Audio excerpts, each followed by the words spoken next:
For the second part of my presentation, I'm going to talk a little bit about how we process clay. So depending on the purity and the quality of the clay we've collected, tells us what we're going to do, how we're going to go about purifying it. So some clay is relatively pure. We can grind it up using the grain mill you see in the picture here, or using a metate, or even just pounding it with a rock on a sidewalk or a piece of tarp down to a powder, and then wetting it, adding temper, and just using it like that. Other clays have a certain amount of impurities in them in the form of perhaps sand or gravel. Things like that can be removed by passing it through like a window screen.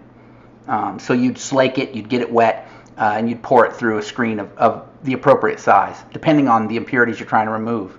Now, from some ceramic supply houses, you can get screens of varying sizes, clear down to really minute, small particle size. So screening is a good way to quickly remove impurities from your clay. But when you have a lot of stuff you're trying to remove from your clay, either dirt or silt-like particles that might be making your clay less plastic, or that are not what you want in your clay body, then the way to remove those is through levigation. Now, levigation is a process in which we use clay's natural ability to suspend itself in water and gravity to our advantage to remove or separate those heavier particles. And so we're going to look at how we go about purifying clay through levigation. Here I've let this clay stand in a bucket of water for several hours and slake down to a nice smooth consistency. Now what I'm going to do is I'm going to divide this between two buckets, because in order to do levigation I want a nice thin watery solution. I don't want it thick like a milkshake. I want it thin like milk. So I've divided it between the two buckets, and I'm going to add water, and you'll see that the consistency is fairly thin. And what I'm going to do is I'm going to just stir this up and allow it to settle so that the larger particles, the sand, the dirt-sized particles, silt-sized particles, will settle out and the clay will remain suspended. So it just takes a few minutes. You see it's nice and thin and watery now, looking at the solution there. So then I let it set for a few minutes, and then I just pour it into this other bucket.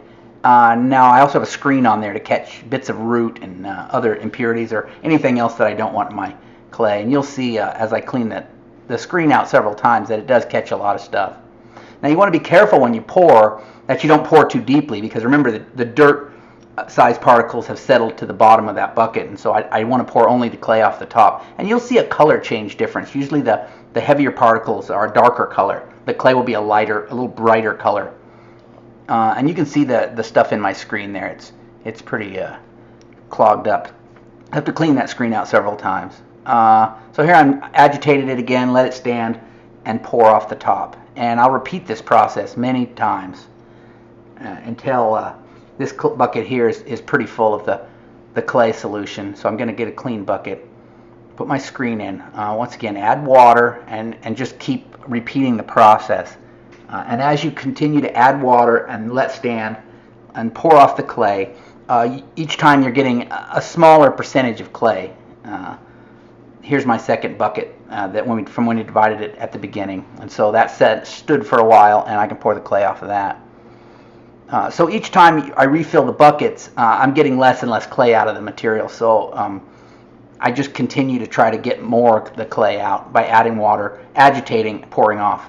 Now this is the bucket I'm pouring into, and you can see that it stood for an hour or so, and that clay has settled to the bottom. I'm able to pour clear water off the top.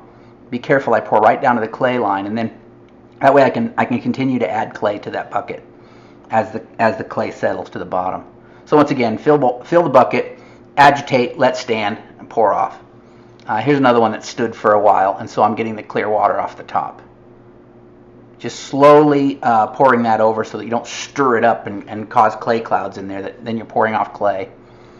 So agitate, let stand, pour off. Eventually you're going to get down to where the stuff in your bucket is not really good clay. It's kind of sandy. And you can always get a little bit of clay out of it, but at some point you've reached the point of diminishing returns. So you can see the stuff I have in this bucket now is not very sticky and clay-like. It's kind of sandy and gritty. And so I'm going to throw this out. And then I'll just let those buckets stand, and then I'll consolidate them as they settle.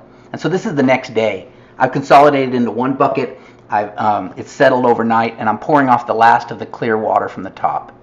So now it's pretty much just a pure, thick clay solution. Now I'm going to take a pillowcase. Now make sure you get a good pillowcase. A cheap pillowcase, your clay will pour right through. So a good heavy cotton pillowcase works good. And I just go get them at like a yard sale or a thrift store, so I'm not spending a lot of money on them. And I'm just going to pour this liquid clay solution right in there. And you'll see it's pretty thick and lumpy at the bottom.